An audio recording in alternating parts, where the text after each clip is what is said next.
Adatuna, tradisi para tua-tuaku. Orang tua kita punya tradisi yang indah.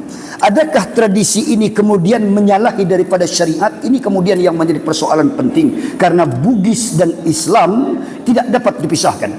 Bagaimanapun etnik Bugis adalah bangsa yang begitu kuat memegang tradisi para orang tuanya.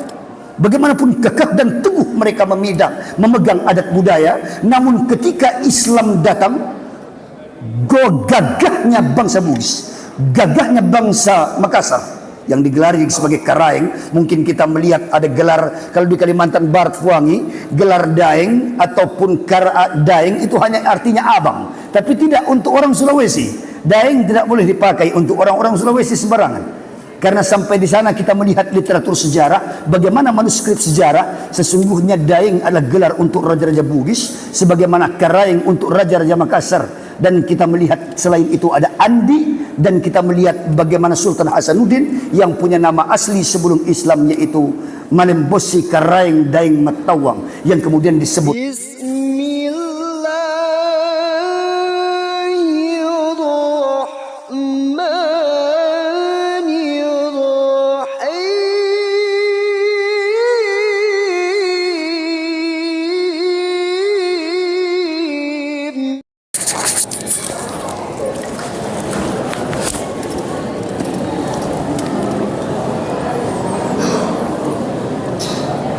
Assalamualaikum warahmatullahi wabarakatuh. Bismillah walhamdulillahilladzi ja'ala al-ilma arfa'a as-sifatil kamaliyah. Asyhadu an la ilaha illallah wahdahu la syarika lah, alladzi khassa man syaa'a min ibadihi bil mathiril hukmiyah. Wa nashhadu anna sayyidana wa nabiyyana Muhammadan abdullah wa rasuluh الذي خصه الله بجميع كمالة العبودية.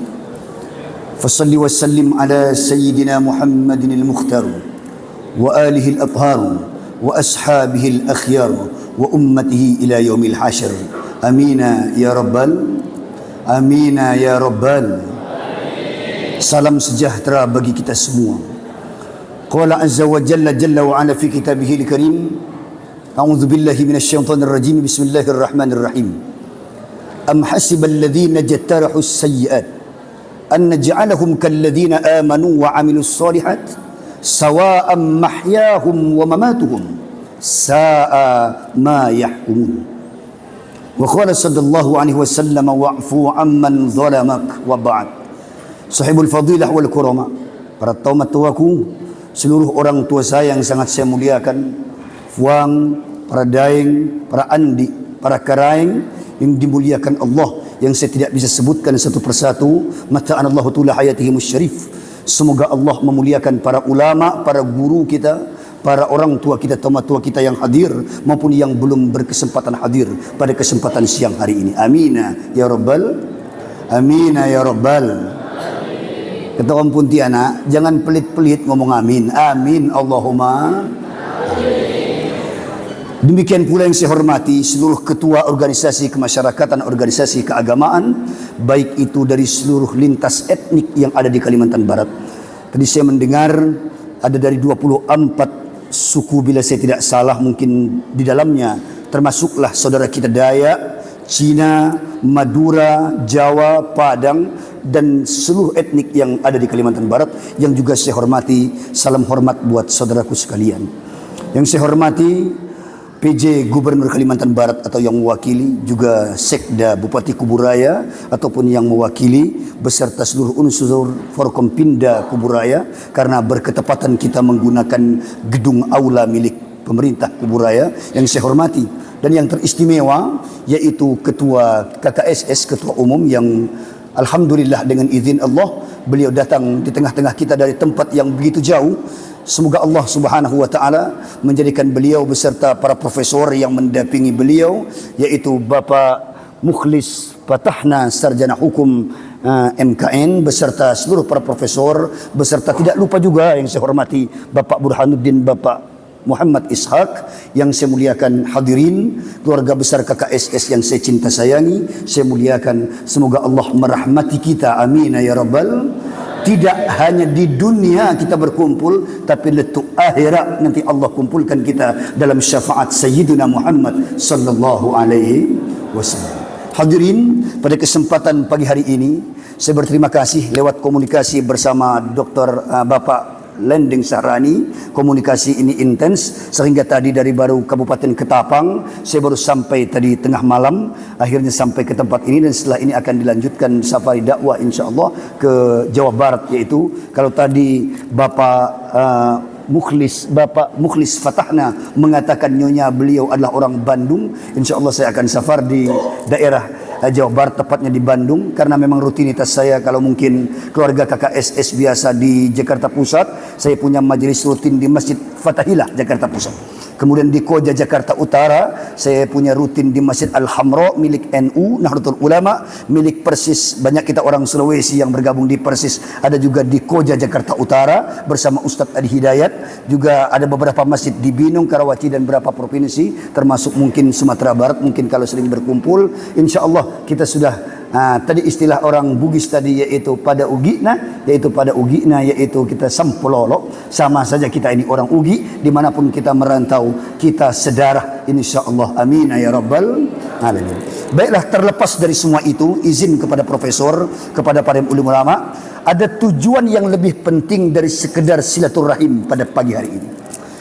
Silaturahim yang sering dikabarkan sebagai kegiatan seremoni saja, bertemu, berjabat tangan, cupika-cupiki, sebagaimana tradisi kita orang Indonesia atau ramah tamah.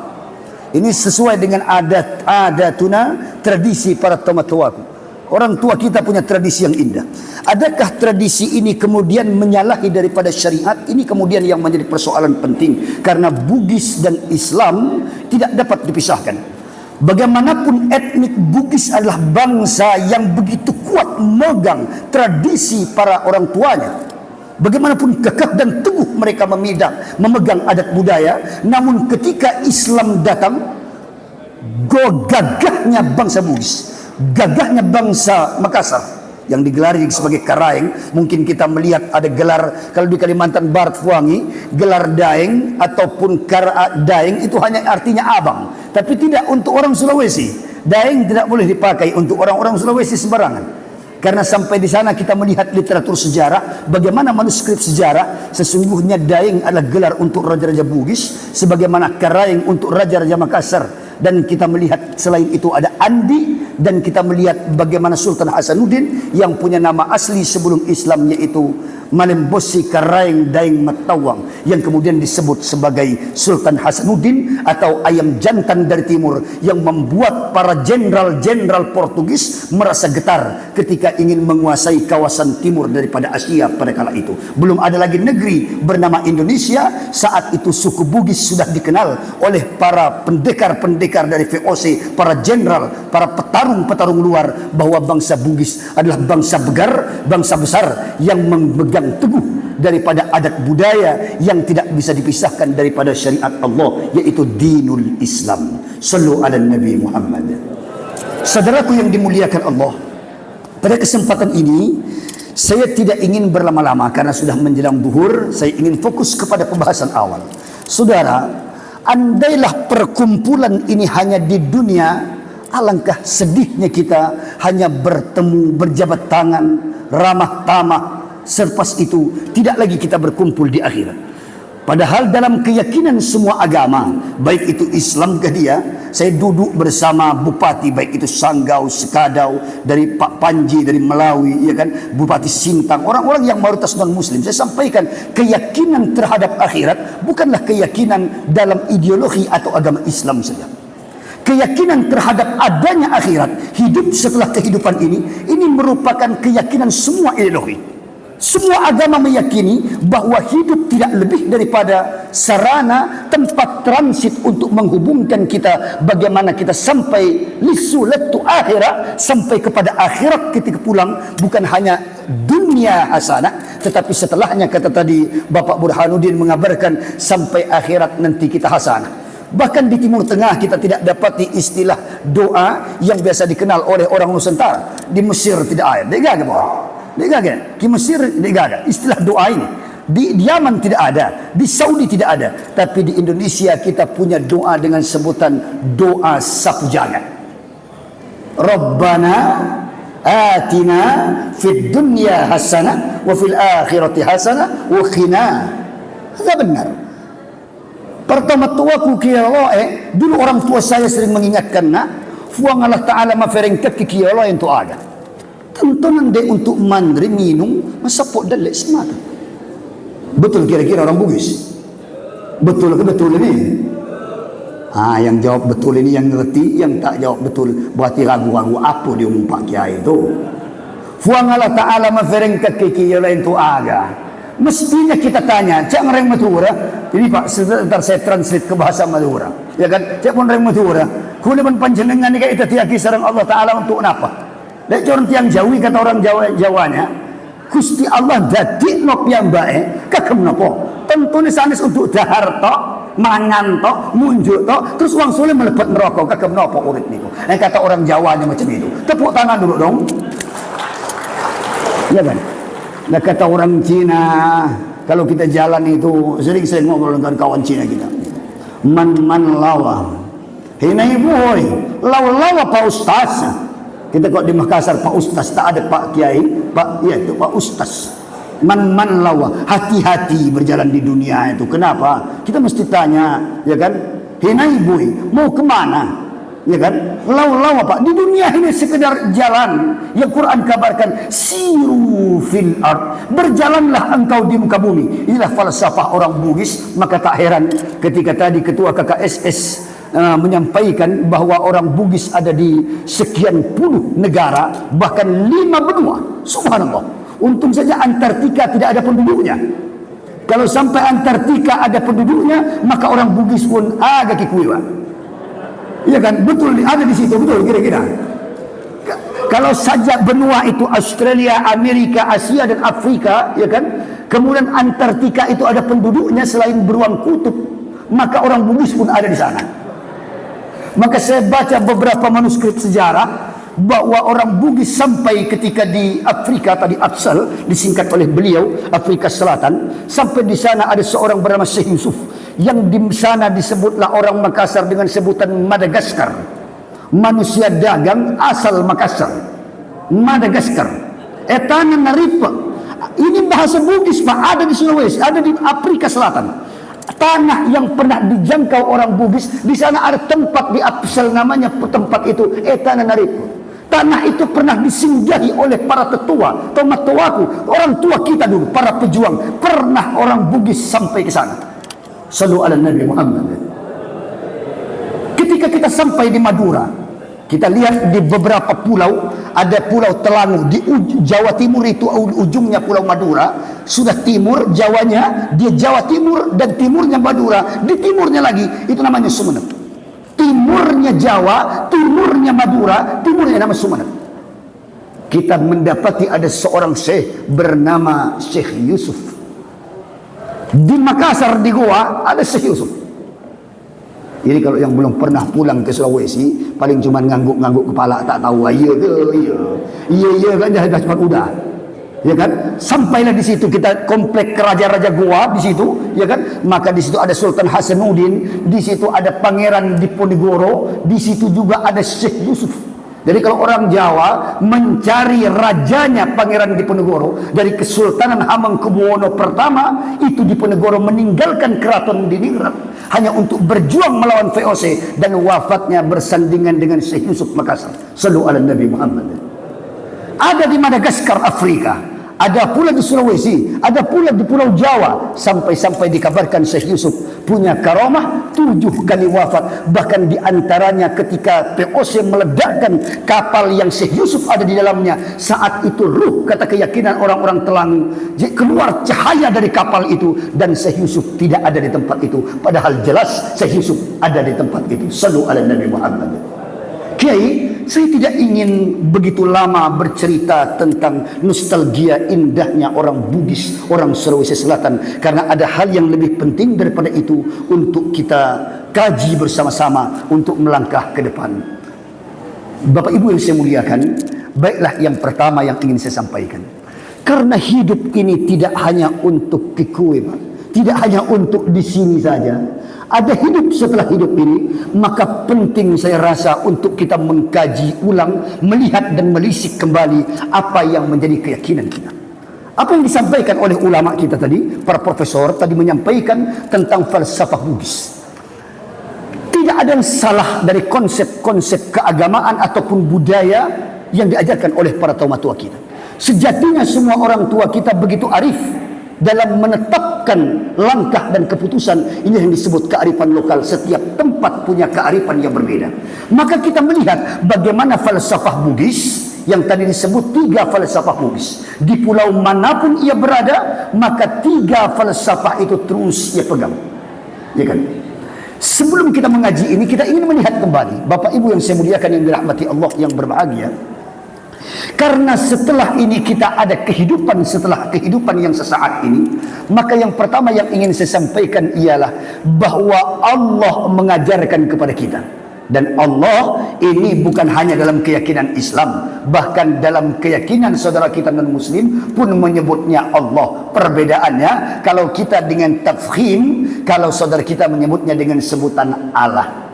Allah kata kita, Allah kepada saudara kita yang lain, ya kan? Antara kalau istilah tajwid, tarqiq dan tafkhim, muraqqaq atau mufakham, hanya perbedaan istilah. Maka founding father, ya kan, pendiri bangsa ini ketika pertama kali memproklamirkan kemerdekaan Indonesia, yang pertama kali disebut atas berkat rahmat Allah. Kita sadar betul bahwa atensi kita, perjuangan kita, ghirah kita tidaklah lebih, kata para pakar mengatakan, menyumbang 30% daripada keberhasilan kita. Selebihnya sejatinya adalah pertolongan Allah subhanahu. Maka Islam mengajarkan kepada kita 3 konsep bahagia. Kalau tadi Fuangi Burhanuddin mengatakan, juga Bapak PJ Gubernur Sekda tadi menyampaikan, juga Profesor tadi menyampaikan tentang dunia hasanah wa fil akhirati hasanah. Saya ingin melihat bagaimana kitab Syekh Ismail Mundu.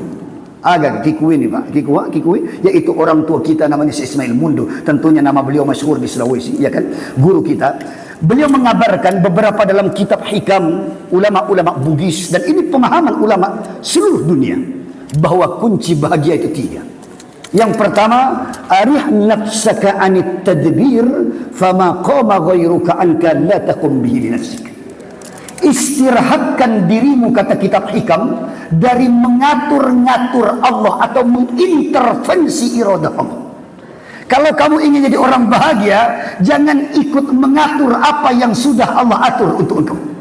Ketika engkau sudah memasuki ranah qadar takdir Allah, maka engkau tidak akan pernah menjadi orang bahagia. Karena dalam keyakinan kita bahwa yang paling baik apa yang kita mau. Sehingga sekala tak tercapai kemauan kita, kita anggap kita tak bahagia, Allah tak berpihak kepada kita, keadilan tidak berpihak kepada kita.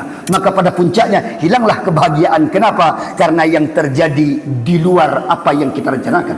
Padahal seorang muslim mesti yakin bahwa arih nafsaka anit tadbir, istirahatkan dirimu dari mendikte Allah. Ikhtiarlah, siru fil ard. Tadi dikabarkan serik napace, ya kan? Ini prinsip falsafah orang Bugis, Pak, ya kan?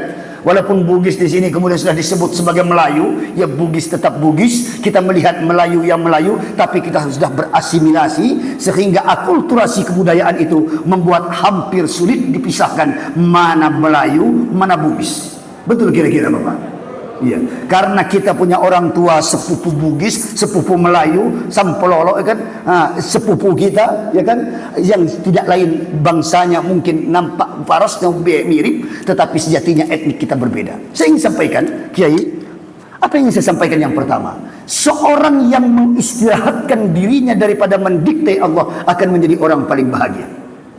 Falsafah Bugis, sirik napace ibu. Ini kalau kita yang jarang pulang ke Sulawesi, kita hampir lupa dengan tradisi ini, ya kan? Sampai di sana saking orang Bugis itu hebat. Mengapa saya membanggakan orang Bugis? Karena memang ini komunitasnya KKSS. Kalau saya kumpul dengan teman-teman saya Dayak, saya akan bercerita bagaimana hebatnya bangsa Dayak. Ketika saya duduk bersama orang-orang Chinese, Bagaimana saya bercerita tentang hebatnya Chinese ketika berkumpul dengan Jawa, saya akan menyampaikan betapa hebatnya Jawa dan Madura. Dan karena ini mayoriti, ini KKSS Sulawesi Selatan, saya gambarkan betapa hebatnya bangsa Bugis.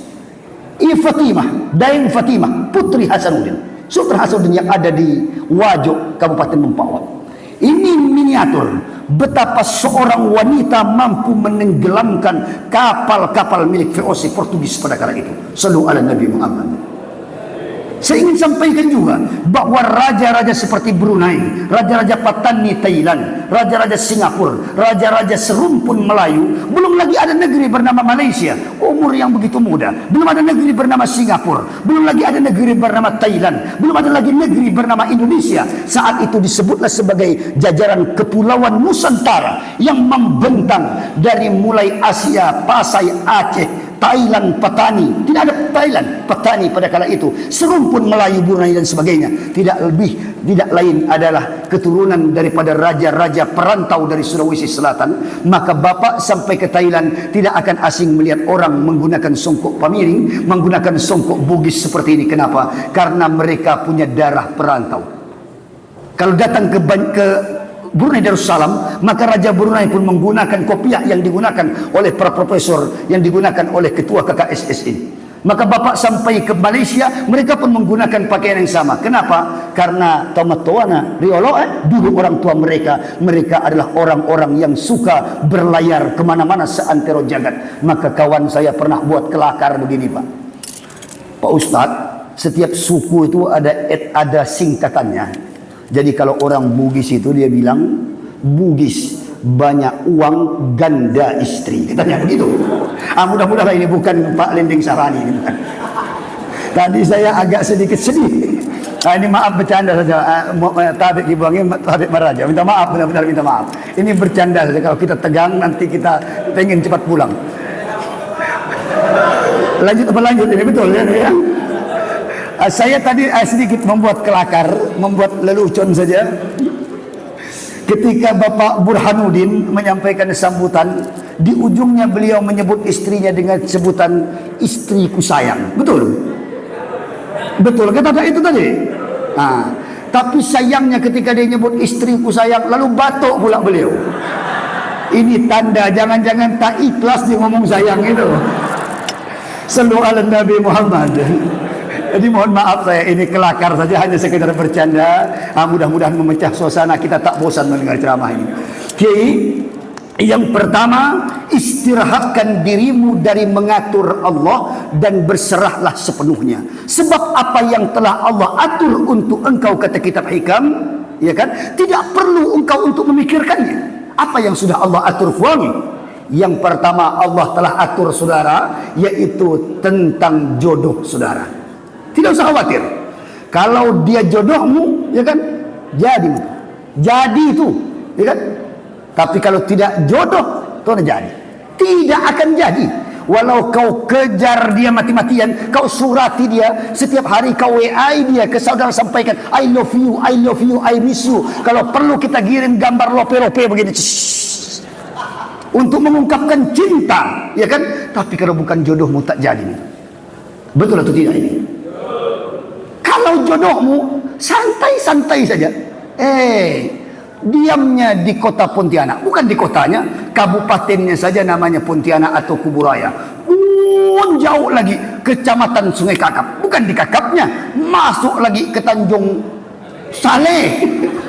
Kita lepas kedai, ya kan, para Siakoh, para Serpang, ya kan, diam di dalam sana, para tuan-tuan di dalam sana. Jauh, jodohnya bukan orang terlupa kedai, tak jadi walau tiap hari bertemu. Datanglah orang dari Jawa berjual pentol dan sosis goreng. Datang orang dari Jawa ini berjual ke Tanjung Saleh, berjual ke Sepuk Laut, berjual ke Teluk kedai orang dari yang saking jauh itu Pak, dari Jawa. Tahu-tahu yang beli itu gadis Bugis, beli pentol dengan mamang-mamang dari Pati, dari Blora, saking Semarang. Ketemu sekali, adik sudah menikah? Belum Pak. Mas? Belum. Kalau di sini belum, kalau di sana sudah. Jadi itu Pak Kiai, jodoh sudah Allah atur, ya kan. Jauh-jauh kita orang dari Sulawesi, saya jalan tempo hari, saya mulai dari Makassar, saya senang dengan istri suka jalan-jalan. Mulai dari Makassar, dari Peterani itu, saya bawa mobil, sampailah saya ke Maros, saya singgah rumah family di sana, kemudian masuk ke Pangkajene, kemudian terus ke Baru, nginap saya kemudian nginap di Parepare, sampai di sana saya lanjut sampai ke Toraja. Maka tadi saya lihat itu ada Toraja, karena memang di sana ada tradisi orang Toraja, itu rumah Toraja tadi.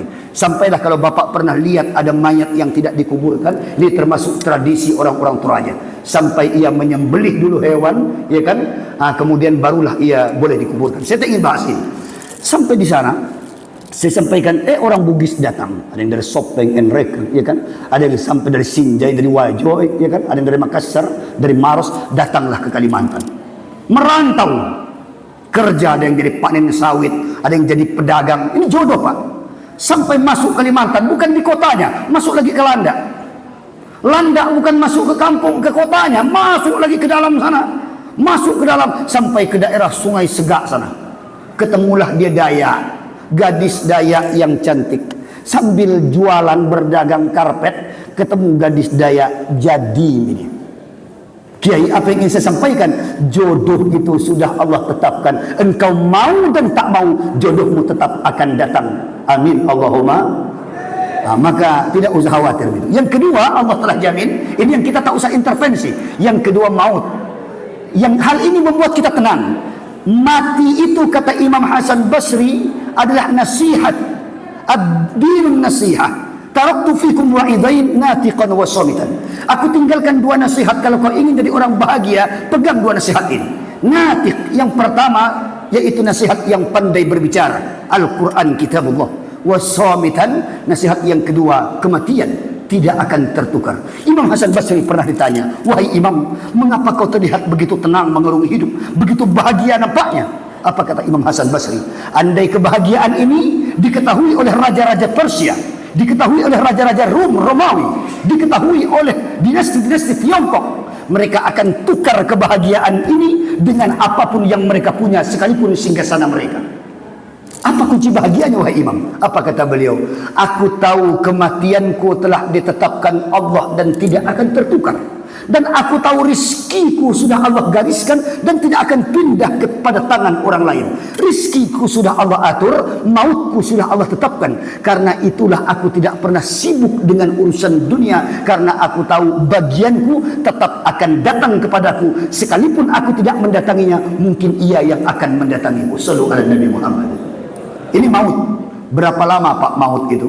Kata Nabi Muhammad mengabarkan, a'maru ummati ma baina 60 wa 70. Umur umatku tak lama. Berapa lama Kiai? Kata Rasulullah mengabarkan 60 wa 70. Kalau tidak 60, 70. Kalau tidak 60, 70. Dia akan pulang. Ini umur yang dikabarkan Rasul. Tapi ada Pak Kiai yang lebih daripada itu, Pak Ustaz. Ada, tapi Nabi kabarkan wa aqalluhum may yajuzu dzalik, sedikit yang mampu melampaui 70 itu. Memang ada, ya kan? Ada Pak Kiai, ada, ya kan? Tapi ndek megah, tak banyak. Ada Pak yang hidupnya sampai lebih 70, ada. Tapi kalau sudah sampai 70 lebih, udah mulai tidak normal cara berjalannya. Betul? Berjalan sudah mulai begini. Ini sudah tak normal Pak. Ada Pak, ada yang macam engkah banyak Pak. Tak banyak. Boten kata lek mau dikencang Syawi, tak banyak jangan reng betul, tak banyak. 60 habis. 60 habis kita ngomongin 60 habis. 60 Oh Pontianak, 60 70 habis. Maka tadi saya datang sini bersalam saya dengan PJ Gubernur yang mewakili Pak Sekda, ya kan? PJ Bupati Kuburaya, Ketua KSS, saya lihat semuanya. Ini rata-rata yang duduk depan saya ini udah kepala 6 hampir kepala 7 semuanya. Jadi kalau ikut hadis tadi ini banyak yang tidak lama lagi rasa-rasanya. Bukan saya nakut-nakutkan jompah tada. Ya kan, kalau saya bilang ini umur 17 tahun kan ngolok-ngolok. Ini kalau macam ini kok saya pandang-pandang sampai ke belakang sana. Ini banyak. Tidak lama lagi lisu makin buang. Balik kita ni. Tapi pertanyaannya, baliknya dengan cara apa dan kemana kita akan balik setelah ini? Kifihi, ini yang perlu kita tanyakan. Maka yang terakhir, Kiai, sebelum saya menutup ceramah ini, maut tidak akan pernah tertukar, yakinlah itu. Yang ketiga, keempat, rizki dan pekerjaan. Yakinlah bahwa rizki saudara tidak akan tertukar dengan rizki orang lain. Orang bisa mencontoh kita punya usaha, tapi orang tak bisa mencontoh kita punya rizki. Betul atau tidak? Dokter sama dokter, buka praktek sama, rumah satu RT, satu lorong, satu gang, satu gelarnya dokter spesialis, satunya juga spesialis. Ya kan? Pak Kiai prakteknya sama, gelar akademiknya sama, kampusnya sama, dari Unhas, Universitas Hasanuddin atau Universitas Indonesia Timur di Sulawesi Selatan. Ya kan? Sama gelarnya, Pak. Yang satu pasien kalau berobat sembuh terus, yang satu pasien bilang, tak ngaku ya aku mengobatin, tak ngasih. Obatnya sama, praktek gelarnya sama, izinnya sama dari Kemenkes, ya kan? Obat yang diberikan sama. Kenapa kok yang satu sehat, yang satu tidak? Inilah qadarullah. Engkau boleh punya usaha, tapi di atas usahamu itu aku juga yang menggenggam hasilnya. Sallu ala Nabi Muhammad. Maka Al-Quran punya prinsip, innallaha la yughayyiru ma biqaumin hatta yughayyiru ma bi anfusihim. Silahkan kau maksimalkan potensi, optimalkan segala apa yang engkau punya, ilmu pengetahuanmu, knowledge-mu, pengetahuan pengalamanmu, silahkan. Tetapi kemudian selepas daripada itu, datanglah kepada Allah asam pajaki. Solatlah, mengadu pada Allah, ya Rabb, aku sudah solat, aku sudah berikhtiar maksimal, kuserahkan hasilnya kepada engkau. Sallu ala Nabi Muhammad. Sallu ala Nabi Muhammad. Apa itu, Kiai? Datanglah menghamba pada Allah. Setinggi-tinggi penghambaan kepada Allah adalah solat, dan di dalam solat itu ada tauhid. Apa itu tauhid, Kiai? Sadar secara totalitas bahwa sejatinya la fi'la illa fi'lullah. Tidak ada gerak kecuali gerak Allah jua yang ada. La isma illa ismallah. Tidak ada nama kecuali nama Allah jua yang ada. Dan tidak ada huruf kecuali huruf itu Allah jua yang ada. Tak ada gerak, ma tataharraka bi dzarrah illa bi idznillah. Maka tajalli yang dalam keadaan inilah yang membuat orang Bugis punya kepribadian yang tenang namun mematikan. Ini orang-orang Bugis, Pak, tenang namun mematikan. Jadi orang Bugis itu diam, tidak suka mengomentari hal yang tidak penting. Ini karakter tua tua kita. Orang tua kita diam, melihat orang salah dia senyum saja. Sampai kalau kita sampai ke Sulawesi, ada ini namanya paguyuban tadi, kalau istilah paguyuban, ini namanya angin mamiri, semilir angin. Sampai di Sulawesi nanti kita ada stadion namanya Matuangin. Betul. Nanti kalau sudah sampai Makassar, lihatlah stadion Matuangin. Apa itu Matuangin, Kiai? Kata sebagian para pakar bahasa mendeskripsikan Matuangin, melirik angin. Orang Bugis mampu melirik angin pada kala ia bersemilir. Subhanallah. Jadi orang Bugis diharapkan mampu betul-betul teliti menelaah sebelum mengambil keputusan. Dan mudah-mudahan karakter ini ada pada semua keluarga KKSS. Amin. Allahumma. Berhati-hati dalam mengambil kebijakan dan keputusan. Dan saya senang ketika tadi sambutan dari profesor, dari ketua KKSS mengatakan kita punya hak politik, tetapi bahwa KKSS tidak boleh secara lembaga keorganisasian mengikuti politik praktis. Kenapa? Karena yang datang ini ada orang multi partai dan multi kepentingan. Jangan sampai nama keluarga Sulawesi Selatan terpecah hanya karena pro kepada satu dan tidak pro kepada yang lain. Padahal sama itu orang pada udigina, pada udi begina, pada idina. Sallu ala Nabi Muhammad. Saya kira hanya ini yang saya sampaikan. Saya tutup ceramah ini dengan satu pesan penutup kita bersama-sama. Saya buat ada beberapa syair. Mudah-mudahan ini menjadi pengingat kepada kita. Karena kalau terlalu lama, ini sudah jamnya makan siang. Jangankan bapak, ya kan, yang belum purane mandre, saya juga belum mandre maki bang. Tadi Dr. Rahmat bilang mandre ki oleh Pak Kiai, kita makan dulu di ruangan. Saya bilang tak enak dengan tua-tua itu. Ini saya tutup ini dengan satu pesan. Rabbangi aju mega daunna mega ungana mega buana mauni tuang kisi sebut taung kode masam pajang agagu mauni tuang kisi sebut taung kode masam pajang agagu. Nah, sebentar dulu, kalaupun saudara hidup 1000 tahun tapi tak mau solat, tak mau mentauhidkan Allah, untuk apa hidup itu? Sekedap malih nggih wangsul, sekejap boleh peleman, panjenengan akan peleman pulang menghadap Allah. Maka solat, tolak cara yang Jawi, solatlah, tauhidkan Allah. Setinggi-tinggi tauhid adalah dalam solat kita. Liwa egana waramparana, ya kan? Ya sama-sama. Mega duitna, mega bolana, mauni sogi lapoki, narep kode masem pajan agagu, mauni sogi lapoki, narekode masam pajang. Kau boleh punya gedung yang megah, kau boleh punya alat transportasi yang paling mahal, Alphard itu berjejer di hadapan, kau boleh pakai itu kok, ya kan? Punya Pajero Sport Dakar seri terbaru, pakailah itu Fortune VZ yang terbaru, ya kan? Atau mungkin pakai Prado, pakailah mobil-mobil Lexus dan merek apapun yang selangit harganya, tapi dek masam pajang agak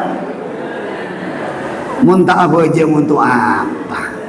Lek mboten salat kagem nopo, lek awakmu ra salat untuk apa?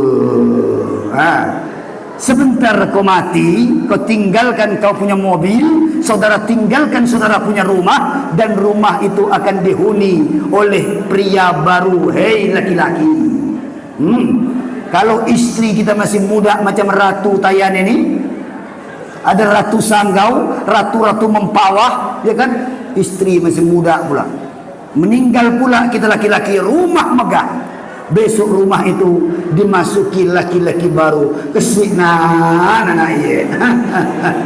Baru tahu kesik nak kodong, kita orang ugi orang Makassar, baru kesian mobil yang kita bangga-banggakan sampai tak solat, mobil itu akan dinaiki orang baru. Kasur yang kita beli sekian belas juta itu akan dinaiki oleh orang baru. Hei ibu yang punya emas berkilo-kilo, itu emas kalau ibu meninggal ini hari akan pindah ke tangan wanita lain menjadi pendamping suami kita. Kesik anak ye. Maka ingat, maka dalam falsafah Bugis tadi, ingat 3 prinsip tadi, ya kan? Ingat 3 nasihat tadi orang-orang Bugis yang disampaikan tadi. Oke? Pakai ingat, saling mengingatkan satu sama lain. Oke, 2 syair lagi. Linoon roang lepal-lepangan, on roang sapa bokong ahera, amala deceta mituri bawa makiburula tu ahera, amala deceta mituri bawa makiburula tu apa kata dia itu? Kata orang Bugis, engkau boleh kaya raya. Amin Allahumma. Boleh engkau punya semuanya, boleh. Gelar sampai profesor. Tidak ada lagi gelar di atas doktor, ya kan? Kalau doktoral S3 itu gelar akademik tertinggi, gelar riset tertinggi itu profesor. Tak ada lagi gelar akademik yang lebih tinggi daripada duduk depan kita ini. Udah paling pintar manusia itu digerilah dia, gelar profesor. Secara akademik saking pintarnya, doktoral. Ada teman saya Usman Ghani, mana Pak Usman Ghani tanda tangan, ya kan? Ada Dr. Sahrani, Dr. Rahmat, itu dah S3 itu, akademik sudah tidak mampu lagi mengakumulasi, mengakui kredibilitas keilmuannya. Nah ini, boleh pintar, boleh gelar engkau tinggikan, boleh kau pakai bintang banyak-banyak di bawah, tapi ketika engkau pulang menghadap Allah, amal adicik, amal baikmu saja yang bisa membela engkau. Tidak ada lagi yang bisa membela kita kecuali amal baik kita. Maka untuk itu berbuat baiklah kepada sesiapapun, kepada manusia, baik itu seagama maupun beda agama, bahkan kepada makhluk yang non manusia sekalipun. Allah mengabarkan irhamu man fil ard yarhamkum man fis sama. Kasihilah yang ada di muka bumi, mau dia muslim, non muslim, apapun etniknya, sukunya, berbuat baiklah sebaik-baiknya. Kalau kau sayang pada mereka, nanti Allah pun akan sayang kepada engkau. Amin Allahumma, amin Allahumma. Satu syair yang terakhir.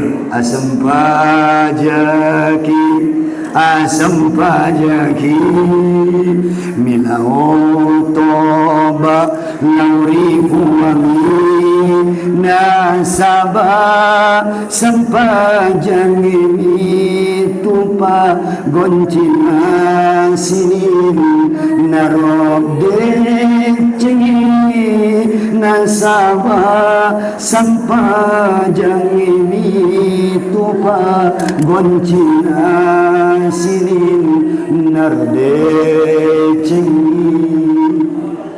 Apa kata dia? Solatlah. Insya, solatlah insya. Milau toba, cepatlah dan refuang, minta ampun kepada Allah. Yang sudah ya sudah. Tubu ilallah taubatan nasuha. Banyak-banyak minta ampun. Sungguh demi Allah, seorang pemaksiat, seorang pendosa, orang yang pernah mensekutukan Allah, di usia tua andai ia datang menghadap Allah, kata Allah, aku sayang kepada ia melebihi sayangnya semesta kepada orang itu. Ini kesempatan buat kita, Pak. Di umur 60, 70 sudah kembalilah kepada agama Allah, dinul Islam. Kembali kepada aturan Allah, syariat Allah. Untuk apa lagi dunia? Kata Allah, ketika engkau datang kepadaku, andai kau datang mithla zabadil bahr bidambik, dengan dosa seperti buih di tengah lautan, lama ghfirati wasi'at, ampunanku lebih besar daripada lautan itu. Andai buih di lautan itu dosamu, di masa muda kau pernah punya salah, lalu di usia senja macam ini kita datang kepada Allah Subhanahu wa taala, maka apa kata Allah? La maghfirati wasi'at, lautan itu adalah ampunanku. Bila buihnya adalah dosamu, maka ampunanku lebih besar.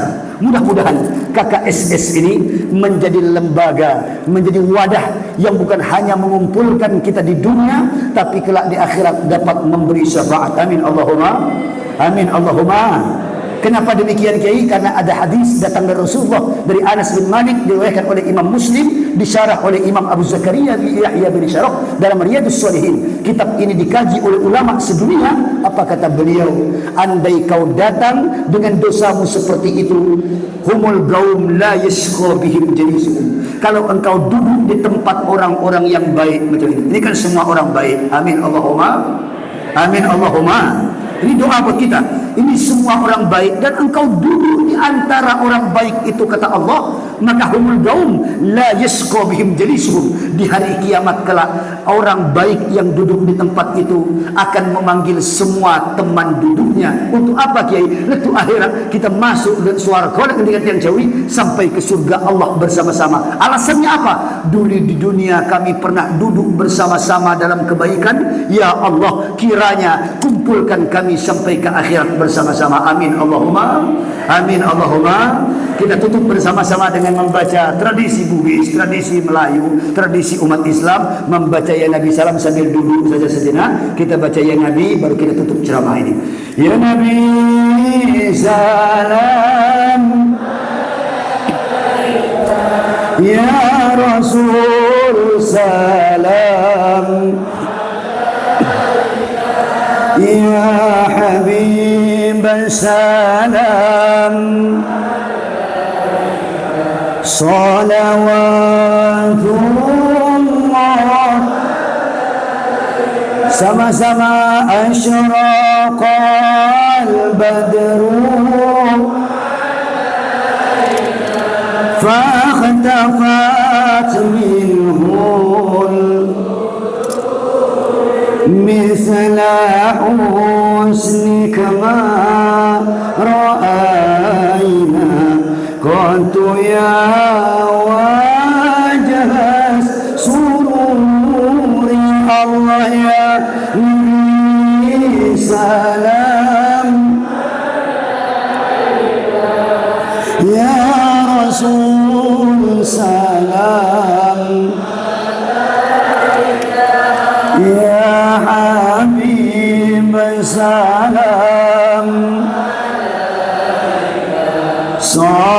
صلوات الله أنت شمس أنت بدر أنت نور أنت إكسير وغالي أنت مصباح الصدور الله يا نبي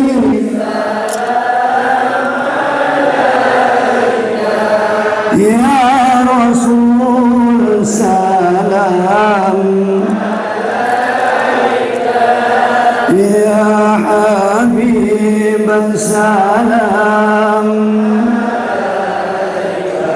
صلوات الله. Satu kali lagi. Ya Habibi ya Muhammad ya Arusal Khafiqain ya Muayyad ya Mumajjad ya Imam al-Qiblat Allah ya Nabi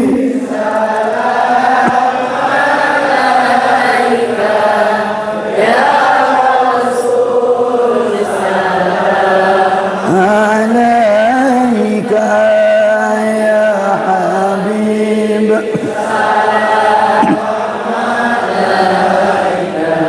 salawat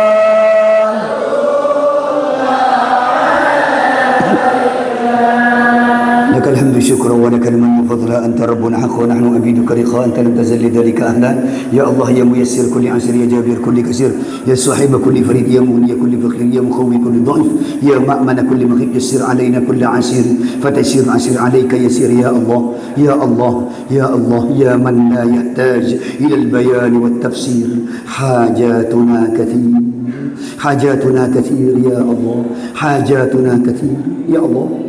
Wahai engkau yang menggenggam segala urusan, yang di tanganmu segala urusan ditetapkan ya Allah. Ya Rabb, jangan pernah kau biarkan kami mengarungi hidup ini tanpa petunjukmu ya Rabb. Jangan pernah kau abaikan kami melangkah tanpa hidayah, sebab kami teramat lemah tanpa hidayah dan bimbingan dari engkau ya Rabb. Teruslah menuntun kami ila siratikal mustaqim, ke jalanmu yang lurus ya Allah. Ya Allah ya mujibas sa'il.